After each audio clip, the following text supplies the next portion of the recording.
अरे बाप रे, ये कोई इंसान है क्या? साथ में काम करने वाली लड़की को डराने का सोचा तो? ये आदमी इतना चीप है, ऐसा हमने सोचा भी नहीं था। अरे मुझे तो ये कोई बड़ा मसला जैसा दिखाई दे नहीं रहा है। मौका मिलने पर हर मर्द यही करता है। मेरी प्यारी मंजू, अपने पति को अपनी जान से ज्यादा प्यार करने वाली मंजू, तुम ये सब कैसे बर्दाश्त करती हो? सही बोला। इस तरह से शांति से बर्ताव करने वाली कोई लड़की अपने कॉलोनी में है क्या? सब कुछ उसके पति के मर्जी के मुताबिक। गोविंद कुटी के खिलाफ एक शब्द तक नहीं उठाती। अब हमें ज्यादा बोल के क्या फायदा? अब तो एक बच्चे की माँ है, ये कुछ नहीं कर सकती। अगर मैं इसकी जगह होती तो कब का रिश्ता तोड़ देती। जो होना था वो सब हो गया। मेरी जानकारी के हिसाब से इस परेशानी का हल निकालने का एक ही रास्ता है। तुम मंजू अपने पैर पर खड़ी हो जाओ। जिसने पोस्ट ग्रेजुएशन किया है उस मंजू को काम आसानी से मिल जाएगा।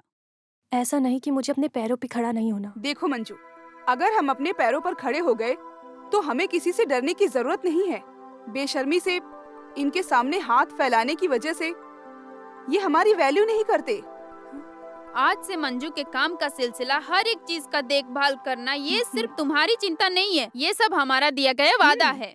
मंजू, तुम इस मेंबरशिप फॉर्म पे साइन करो। सोचो मत मंजू, सोचो मत, साइन मंजू, करो। साइन करो प्लीज प्लीज करो।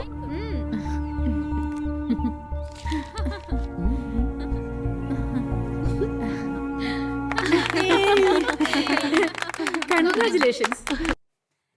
ये आपके लिए, ये आपके लिए मम्मी। हाँ, बढ़िया है। Thank you. हाँ? हाय। खोलो। हाँ, बहुत अच्छा है। बहुत अच्छा है।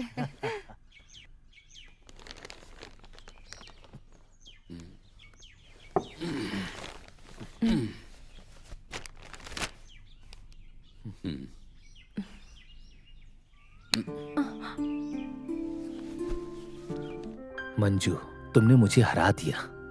मैं पुराने जमाने का इंसान हूँ और मेरी सोच भी पुरानी है, पर तुमने मेरी आंखें खोल दी।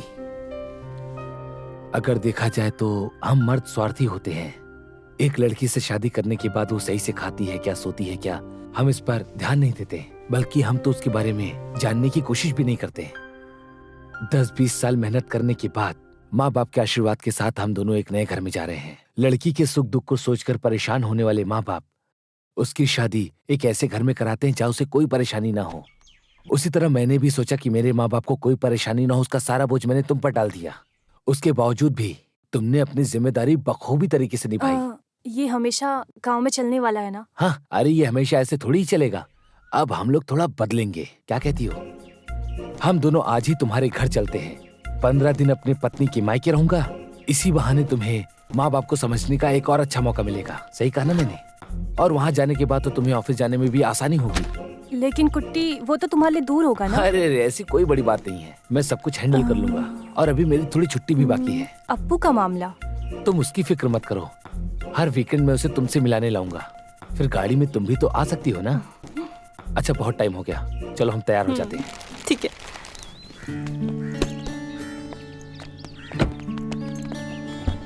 हाँ बाय। हाँ बाय।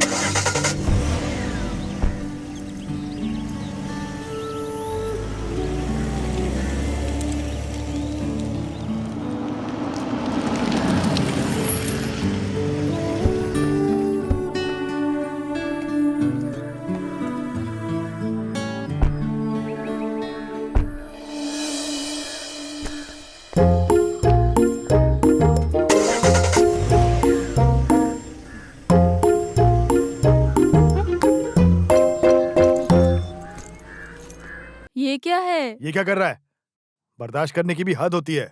अरे ऐसी कोई बात नहीं है, ये सब तो मैं अपनी मर्जी से कर रहा हूँ। और मैं खुद यहाँ अपनी मर्जी से ही आया हूँ। आपकी बेटी से शादी की है तो ये भी तो मेरा घर ही हुआ ना। बस हुआ बेटा, क्यों ये सब नाटक? वो बेचारे हम लोगों के साथ। गीता का भी मामला ऐसे ही हो गया है। तुम ही हमारे आखिरी भरोसा थे। ऐसे तुम भी हम लोग का हाथ छोड़ दोगे तो हमारे साथ क्या होगा? मुझे कुछ भी नहीं हुआ माँ जी। आपकी बेटी आजकल मुझे ज्यादा पसंद नहीं करती। सिर्फ मुझे ही नहीं, मेरे परिवार को भी। उस कॉलोनी से जब से हम लोगों ने घर बदला है, वो भी बदल गई। आपने देखा तो उसके कपड़े पहनने का ढंग, उसके चलने का ढंग, और तो और पति के साथ कैसा बर्ताव करती है वो भी देखा। क्योंकि अब वो पुरानी मंजू नहीं है। वहाँ की कुछ औरतों की बातों में आकर वो मुझे अपना पति नहीं कहती क्योंकि उससे शर्म आती है।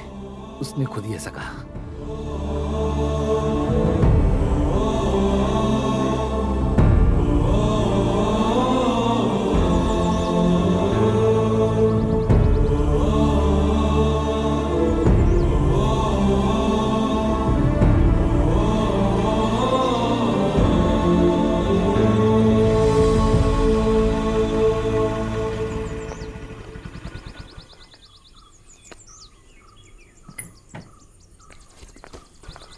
मंजू रुको, तुम्हारी परेशानी क्या है? परेशानी? कैसी परेशानी? अरे तुम्हारे ये सब नाटक हमारे पास मत दिखाओ। उस कॉलोनी में जाने के बाद तुम तो बिल्कुल बदल गई हो। कुछ नालायक औरतों का साथ मिलने की वजह से तुम्हें अब परिवार भी नहीं चाहिए, पति भी नहीं चाहिए, है ना? पिताजी मैं... चुप रहो, गोविंद कट्टी ने सब कुछ बता दिया। ओहो, तो ये परेशानी है आपके पिताजी। खुद की बेटी पर भरोसा नहीं है, जैसे वो कहीं और। अगल बगल की लड़कियां छुप छुप कर देखती हैं तुम्हारे मंगलसूत्र को देखने के लिए। लड़के के ऊपर खुलकर प्यार दिखाने नहीं हो रहा है। कुछ भी अहंकार दिखाएगी और पिताजी इसका साथ देंगे, ये ख्याल इसके दिल के अंदर है। सुनो, शादी होने के बाद लड़की का घर पति का घर होता है। रहने दो, कभी जाने वाली हो। यहाँ रहना तुम्हारा काफी हो चुका है। हाँ।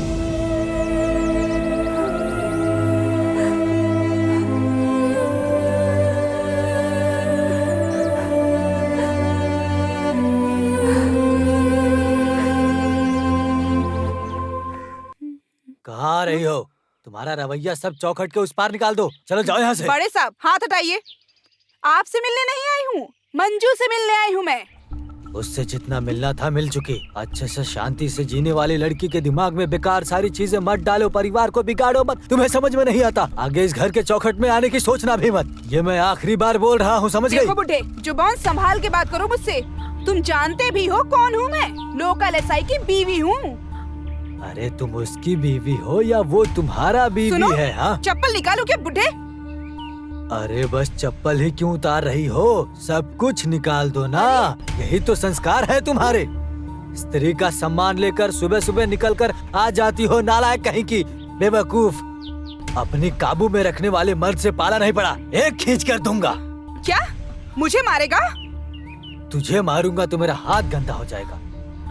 अरे एक बार गोविंद कुट्टी ने तुझे मार कर भगाया था यहाँ से, फिर भी बेशरम की तरह वापस आ गई यहाँ पर। निकल जा यहाँ से। ये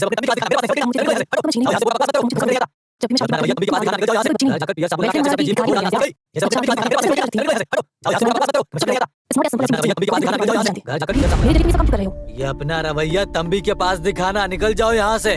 घर जाकर पियर साबुन लगा के अच्छे से अपने जीभ को धो डालना, समझ गई?